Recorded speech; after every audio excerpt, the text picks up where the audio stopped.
જેતપુર શહેરમાં યુથ કોંગ્રેસ સમિતિ દ્વારા હોસ્પિટલમાં ડોક્ટરની ઘટને લઈને આપ્યું આવેદનપત્ર। જેતપુર તાલુકામાં 1.5 લાખની વસ્તી વચ્ચે એકમાત્ર હોસ્પિટલ છે। જેતપુરની એ ગ્રેડની સરકારી હોસ્પિટલમાં એકમાત્ર ડોક્ટર છે। ડોક્ટરની ઘટને લઈને દર્દીઓને ઇમરજન્સીમાં જૂનાગઢ સારવાર અર્થે ખસેડાય છે।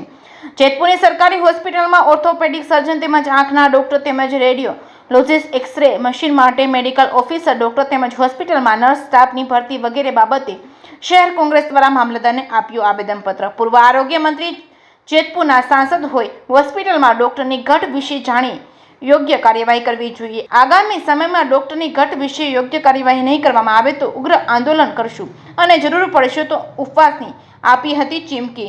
જેકેએસની ગુજરાતી સાથે રાકેશ પીઠડિયા, જેતપુર। જેતપુરની અંદર 1 લાખની વસ્તી અને આજુબાજુના ગ્રામ્ય વિસ્તારની 1.5 થી 2 લાખની વસ્તી, આની વચ્ચે જેતપુરની અંદર એ ગ્રેડની હોસ્પિટલ આવેલ છે। આ હોસ્પિટલ ફક્ત એક ડોક્ટરના ઉપર જ નિર્ભર છે। તો ડોક્ટરોમાં ઓર્થોપેડિક ડોક્ટર નથી, બાળકોના ડોક્ટર નથી, સ્ત્રી રોગ નિષ્ણાત નથી, રેડિયોલોજિસ્ટ નથી। તો આવા તમામ જગ્યાઓ જે ખાલી પડી છે એ પૂરવા માટે આજે કોંગ્રેસ પાર્ટી દ્વારા મામલતદારશ્રીને આવેદનપત્ર આપવામાં આવેલ છે।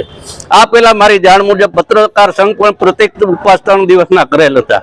હવે જો આ અંગે આગળ કઈ કાર્યવાહી કરવા મળી, કારણ કે જેતપુરની અંદર ચૂંટાયેલા પ્રતિનિધિઓ નિર્ભર બની ગયા છે, એને નિર્ભર તંત્રમાંથી જાગવાની જરૂર છે।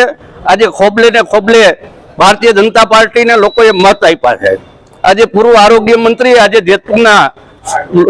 જેતપુર વિસ્તારના સંસદ સભ્ય છે, તેમણે પણ જાગવાની જરૂર છે। તો મત લઈ અને ઘોર નિંદ્રામાં સૂતેલા લોકોને જગાડો અને આ પ્રજાએ પણ જાગવાની જરૂર છે, આટલી અમારી નમ્ર વિનંતી છે। જો માંગ નહીં સ્વીકારવામાં આવે તો આગામી તમારો શું આયોજન? આગામી અમે ઉગ્ર આંદોલન કરશું। જરૂર પડીએ તો આમના ઉપવાસ પર બેસવું પડે તો હું બેસવા તૈયાર છું।